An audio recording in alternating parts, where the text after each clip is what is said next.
This is not a story about cars. It's a story about discipline, about what happens when improvement never stops, when progress is built slowly, deliberately, one detail at a time. Before Toyota became a global manufacturer, it began far from engines and factories. In early 20th century Japan, Sakichi Toyoda worked with weaving machines, not ordinary looms. Machines designed to stop themselves the moment something went wrong. If a thread snapped, the system halted. No defect could pass unnoticed. No mistake could multiply. Failure wasn't hidden.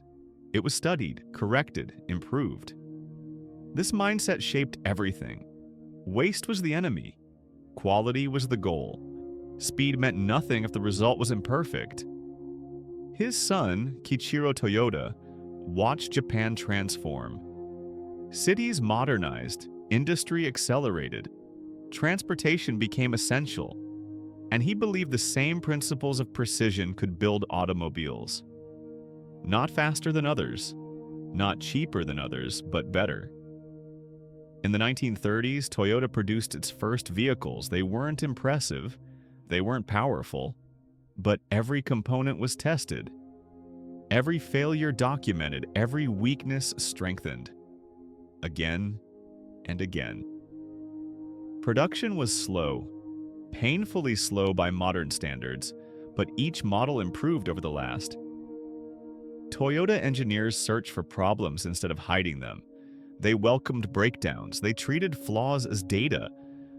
While other manufacturers chased volume, Toyota chased reliability. The goal was simple: build cars that would last, cars that owners could trust for years, cars that improved continuously even when nobody noticed. Progress wasn't dramatic, it was methodical, and methodical progress compounds. Quietly, a philosophy was taking shape. Find the problem, fix the problem, improve the system. Repeat forever, not as a strategy, as a discipline. And discipline would become Toyota's foundation. After the Second World War, Japan rebuilt from scarcity. Materials were limited, energy was precious, efficiency meant survival. Toyota refined its system even further. Every worker was given authority to stop production when something felt wrong. Not managers, not inspectors. Everyone. Quality became a shared responsibility. The factory was no longer a machine, it became a living process, constantly improving. Small changes every day. This became known as the Toyota production system. Not a shortcut, not a technique, a culture. Eliminate waste, improve flow, solve problems immediately. While competitors produced massive batches, Toyota produced only what was needed when it was needed. Nothing extra, nothing rushed. The results were undeniable. Fewer defects, lower costs, longer-lasting vehicles.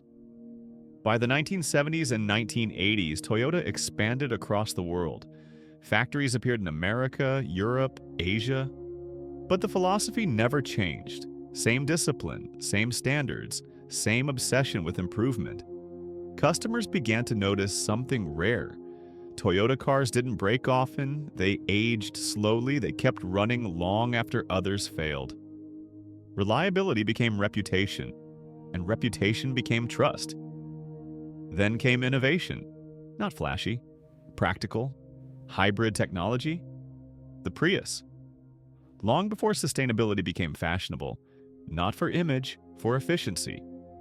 Because waste had always been the enemy. Fuel, materials, energy, all to be minimized. Today, Toyota operates at massive global scale. Millions of vehicles every year. Advanced robotics, electric platforms, hydrogen research. But the core belief remains unchanged. Find inefficiency, remove it, improve again, never stop. Toyota was never about perfection, it was about continuous progress. Relentless, incremental, unending. From a small workshop of weaving machines to one of the largest manufacturers in history, Toyota proved something powerful. Greatness isn't created by sudden breakthroughs. It's created by thousands of small improvements stacked over time. Because real progress isn't loud, it's disciplined. And discipline always wins. If you enjoyed this story, subscribe for more journeys behind the world's greatest brands. Stories about systems, precision, and ideas that quietly shape the modern world. Because lasting empires are not built through speed, they are refined.